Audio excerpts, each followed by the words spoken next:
Bueno, mi nombre es Lucio Sabeñano, voy a defender mi tesis de grado que se titula Los impactos socioambientales en los sectores agrícolas y de la industria de curtiembre de las políticas desarrollistas desde el año 1979 en el departamento de Chilecito, provincia de La Rioja. ¿Por qué esta tesis? Bueno, los problemas que aborda esta tesis son los causados por la transformación territorial que desembocó a un estado o un escenario no deseado de contaminación con riesgos a la salud y una conflictividad social.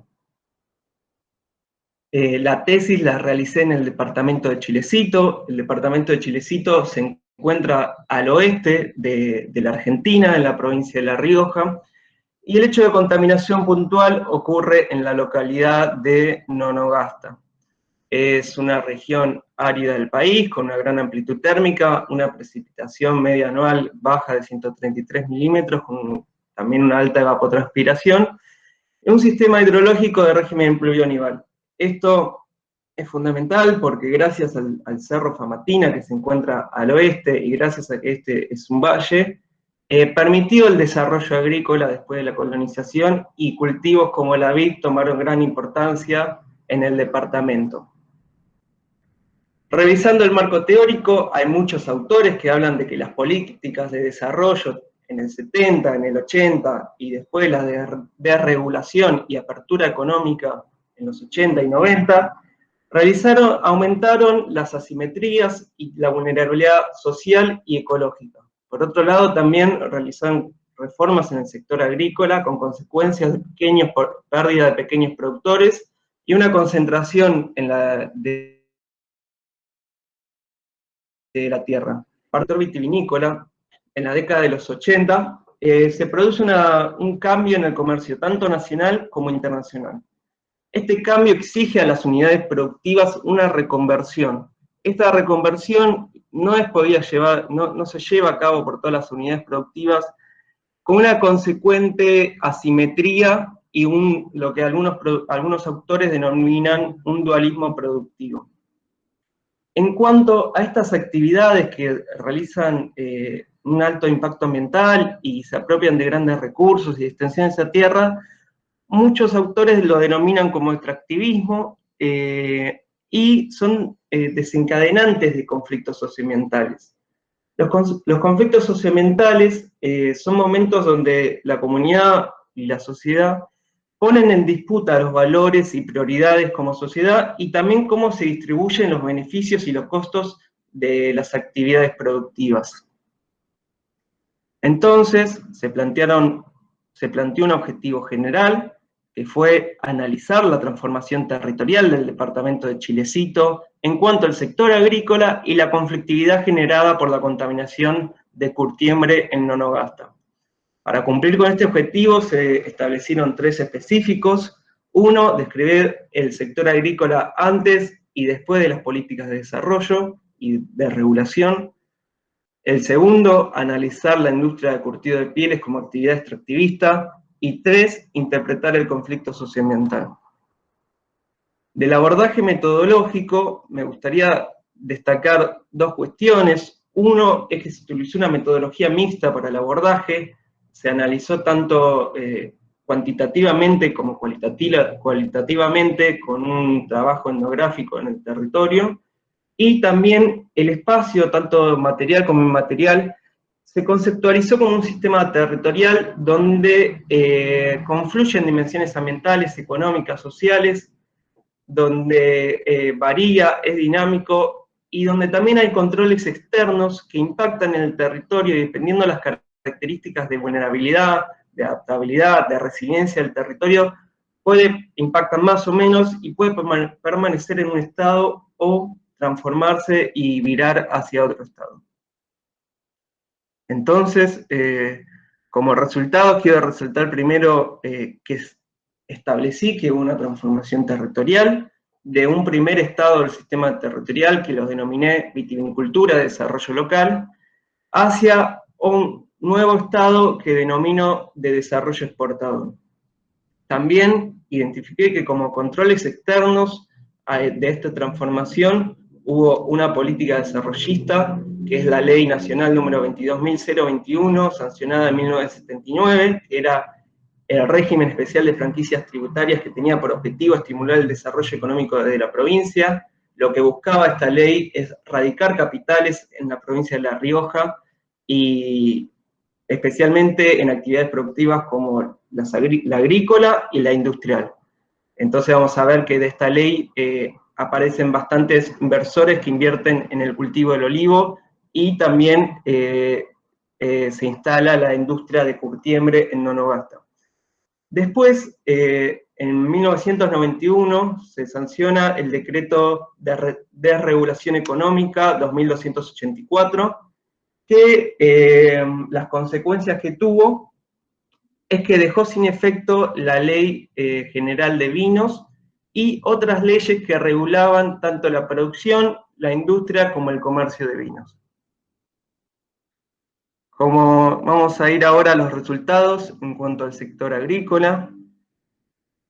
Y en cuanto a los productores, bueno, en este sentido, los censos nacionales agropecuarios del año 1988 y 2002 son muy pertinentes para el análisis, ya que por más que la ley de desarrollo sea del 79, el 85% de los proyectos promovidos por la ley se implementan desde el 88 hasta el 2002. Entonces, ¿qué se observó? Bueno, a partir de una caracterización de los tipos sociales agrarios hecho por Cúbilo et al. En el 2016, se dividió las explotaciones agropecuarias por extensión y se caracterizaron por estos tipos sociales agrarios.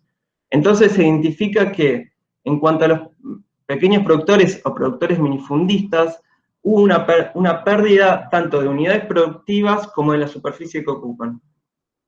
En las medianas explotaciones hay un pequeño aumento, pero no es significativo, y esto se debe primero a que hay dos subtipos. Los autores Cúbilo et al. Describen dos subtipos de medianas explotaciones, unos tradicionales y unos innovadores. ¿Cuál es la diferencia? Que unos pudieron realizar esa reconversión productiva que mencioné en el marco teórico en la vitivinicultura y otros no. En cuanto al empresariado agrícola, ahí sí hay un aumento significativo de las unidades productivas y un aumento significativo también en la superficie que abarcan. Entonces, acá, más allá de la reconversión productiva vitivinícola, lo que influyó fue que muchísimos actores extralocales se instalaron en el territorio con el cultivo del olivo. Acá lo que muestro es la ocupación de los distintos cultivos en la superficie implantada departamental. Entonces, primero, en azul está el Censo Nacional Agropecuario del año 1988, y en rojo el del 2002. Lo que vemos en el 88, primero, que se destaca, es que más del 75% de la superficie implantada correspondía al cultivo de la vid. Esto también responde a una historia y a una cultura muy arraigada a lo que es la vitivinicultura. Pero después, para el 2002, se ve que hay una variación en la vid, pero lo que más se nota es este crecimiento tan abrupto del olivo, que en superficie aumenta un 2100%.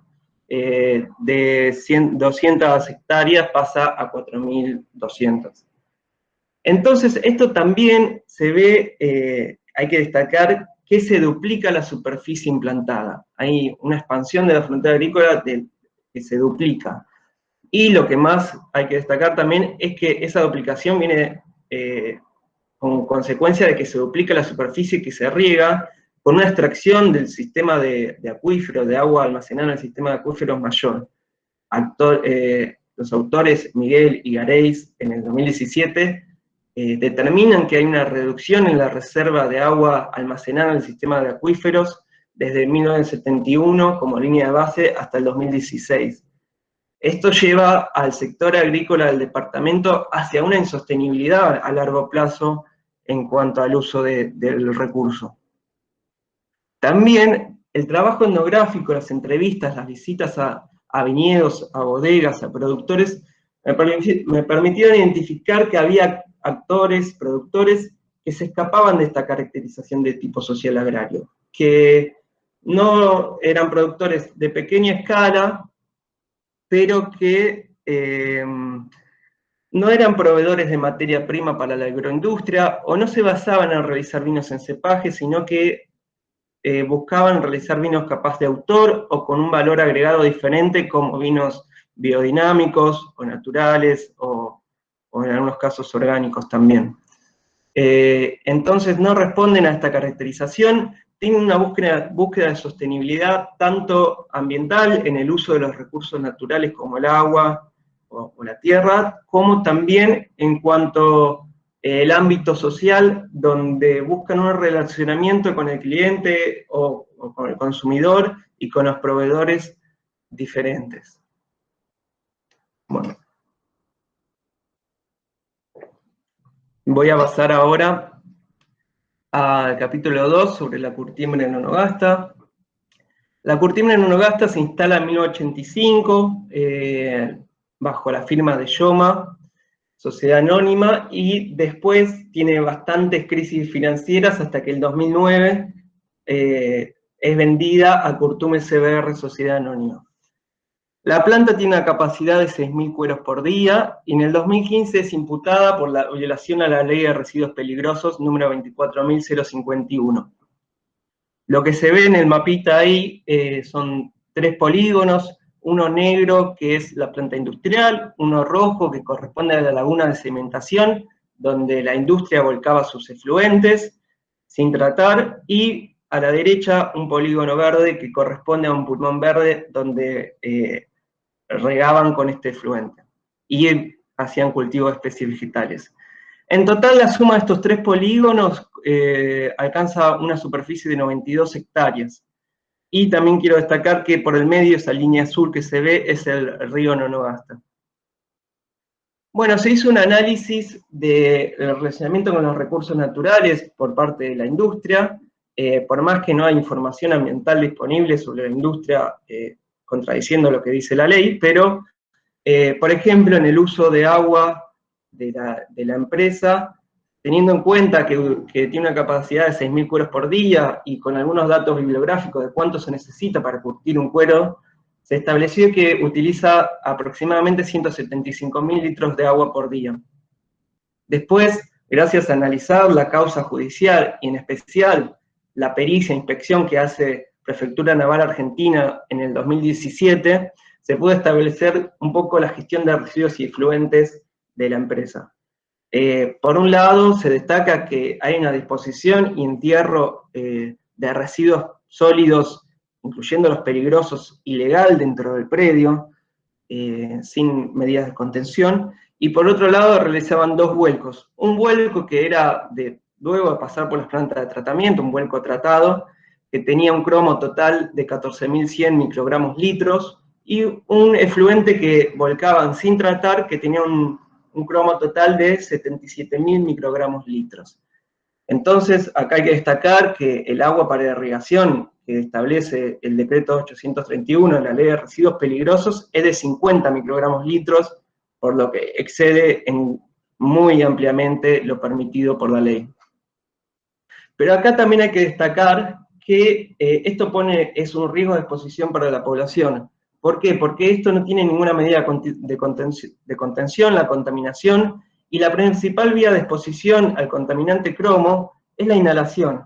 Entonces, gracias a investigaciones de la FAUA, del grupo de investigación, que hay un proyecto UANEX desde hace 3 años, se establecieron que las tierras de la localidad son muy propensas tanto a la erosión hídrica como a la erosión eólica.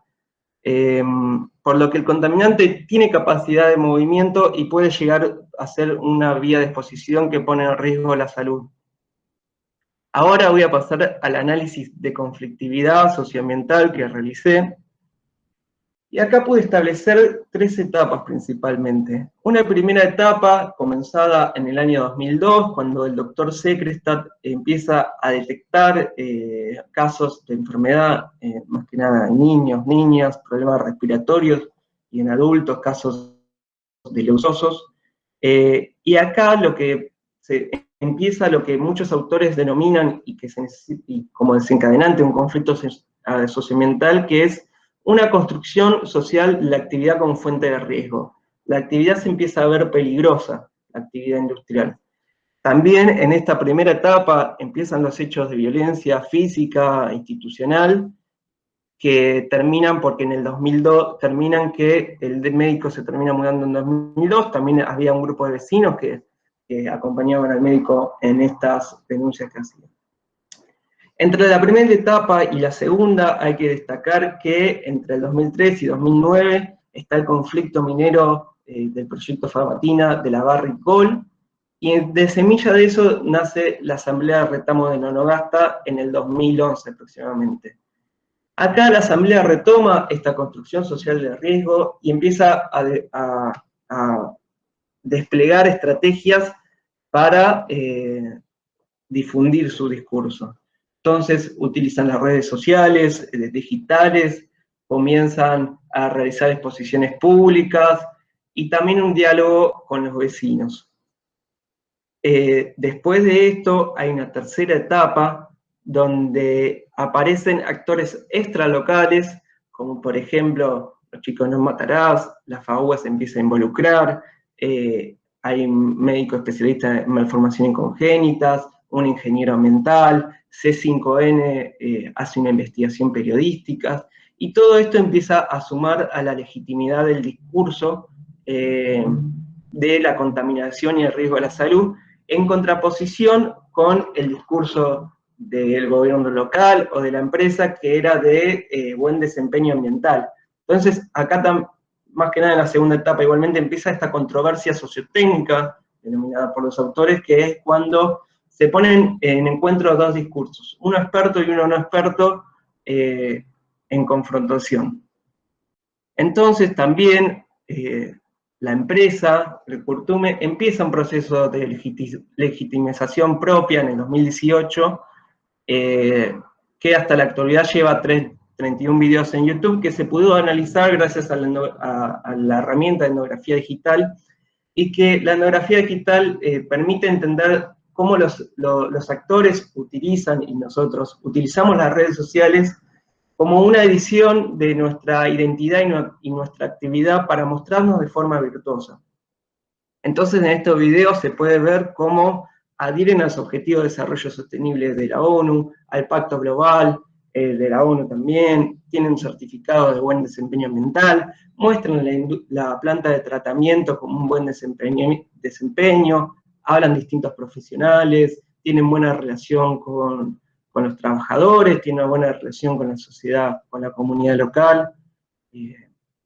Bueno, y también lo que se pudo realizar es un análisis de la judicialización del conflicto, que es muy útil también para abordar el conflicto. Entonces se puede ver cómo la OFIMA, que es la Unidad Fiscal de Investigación de Medio Ambiente de la Procuración General de la Nación, empieza a realizar una investigación preliminar por la violación de residuos peligrosos, ante la ley de residuos peligrosos, y en este proceso también la empresa pone en marcha la planta de pretratamiento de cromo, se constata que hay una contaminación real, que es el informe que hablaba de la Prefectura Naval Argentina en 2017. Recién en el 2018 la empresa es registrada, inscribida como generadora y transportista de residuos peligrosos, siendo la ley de residuos peligrosos del año 92. Se hace una inspección el año pasado y se ve que todavía sigue violando la ley. Y en junio de este año, la fiscal federal Carmona pide la clausura preventiva de la industria, que al día de hoy no tiene respuesta del juez. Bueno, pasando a lo que es la discusión, esta transformación territorial, bueno, pudo ser abordada muy bien con la conceptualización del sistema territorial, porque permitió integrar el sector agrícola, el sector industrial, pudo ver cuestiones hidrológicas, bueno, económicas, políticas, y también esto de las políticas de desarrollo y de regulación, concebidas como controles externos, sirven bastante para entender esta transformación territorial. También se concuerda con lo que dicen varios autores acerca del aumento de asimetría y vulnerabilidad ecológica y social con las políticas de desarrollo y de regulación económica. En cuanto al sector agrícola, se pudo identificar estos procesos que autores veían a nivel nacional o regional de reconversión productiva, dualismo productivo en la vitivinicultura, pérdida de pequeños productores, concentración de la tierra a una escala local, y rescato que la metodología cualitativa ayudó mucho para comprender esa historia vitivinícola tan importante de la región, como también el estado actual y estas producciones agroecológicas que muestran como posibles propuestas o soluciones para estos problemas que identifiqué, ¿no? Por otro lado, el concepto de extractivismo para describir a la industria sirvió mucho porque las características no es un hecho de contaminación aislado, sino que se puede entender como un proceso regional, latinoamericano, y eso sirve mucho para entender y procesar la contaminación. Desde lo local se puede ir a lo regional.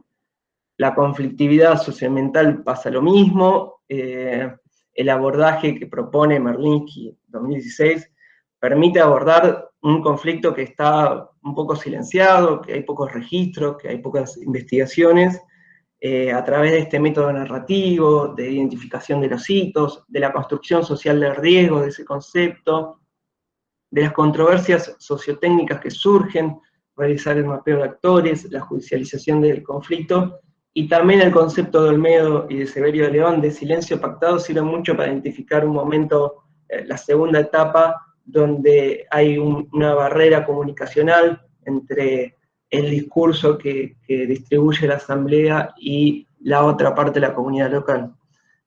Por otro lado, la etnografía digital fue pertinente para abordar conflictos socioambientales, como también estableció Moreira et al.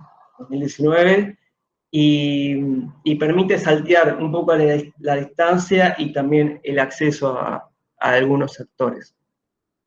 Como conclusión, creo que el abordaje de la transformación territorial es un debate de desarrollo, ¿no? Hay imposición, hay debate, hay construcción y hay silenciamiento de distintos tipos de desarrollo. Necesita un abordaje interdisciplinario. La metodología mixta, cuantitativa y cualitativa, creo que amplía los lentes para observar la transformación territorial. Y bueno, los viajes al territorio son fundamentales para vivenciarla y pasarla por el cuerpo. En cuanto al sector agrícola, también vivenciar, escuchar la historia, la actualidad, sirve mucho para entender los cambios en el sector agrícola. Rescato esto de identificar los problemas y los procesos del pasado, pero también encontrar estas producciones nuevas, innovadoras, que son muy interesantes y creo que hay que seguir investigándolas y trabajándolas.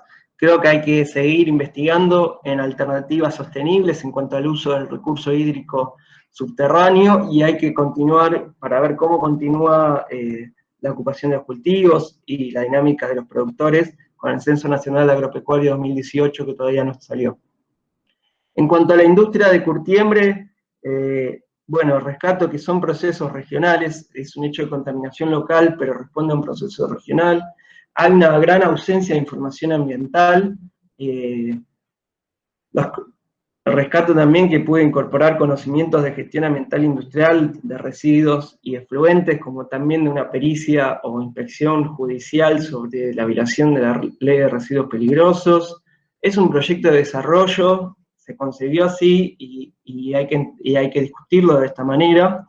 Y creo que se necesita urgentemente investigar, hacer un análisis de riesgo, del movimiento de los contaminantes, de cómo podemos contener la contaminación que ya está en el lugar y cómo podemos llegar a remediarla. En cuanto al conflicto socioambiental, creo que son puntas de iceberg donde se pone en discusión qué futuro queremos, qué actividades queremos, qué beneficios y qué costos estamos dispuestos a aceptar, yo y la comunidad. Y creo que, bueno, son conflictos que demandan interdisciplinaridad y que demandan un análisis de la situación actual pero también analizar cómo surgieron, el contexto histórico, cuáles fueron los temas que no fueron atendidos y que quedaron latentes para después explotar la conflictividad, ¿no? Creo que logré con cierto éxito saltear la distancia del investigador hacia el territorio y la dificultad también de acceso a algunos actores, aunque creo que hay que seguir indagando en los distintos puntos de vista y la percepción de todos los actores involucrados en el conflicto. Creo que los resultados pueden llegar a servir tanto para la comunidad local como para futuras investigaciones, para los tomadores de decisiones y otros actores. Creo que necesitamos abordar en cuáles son los mecanismos de participación ciudadana, en la defensa de los derechos humanos, civiles, penales y ambientales. Ojalá esta tesis pueda aportar un poquito en la resolución del conflicto. El conflicto es dinámico, va a cambiar, se va a reinterpretar, y creo que tenemos que poner la lupa en la violación de derechos humanos, las limitantes que hay al acceso a la justicia, las limitantes que hay en acceso a la información pública, especialmente ambiental, a las posibilidades que hay de participación ciudadana, a la democracia en sí, y cuáles son los caminos para la resolución del conflicto de la mejor manera. Bueno, así que quiero agradecer, me quedan unos minutos creo, así que voy a agradecer primero a mi familia que me apoyó bastante, a la Asamblea Retamo, a Javi y Clara, porque la verdad que son modelos a seguir, a mis amigas de la facultad, porque me apoyaron siempre, a Cromi, que es mi perra, que me la traje en Onogasta, y bueno, al grupo de extensión y estudio de la facultad, que se dedica también a apoyar toda esta tesis, y también a los estudiantes que, comprometidos, organizados o no, realizan viajes a los territorios, y bueno, a la universidad pública y también a la sociedad que me dio la oportunidad para estudiar y hacer todo esto. Así que, muchas gracias a todos los que se sumaron, les agradezco un montón. Esa es la presentación.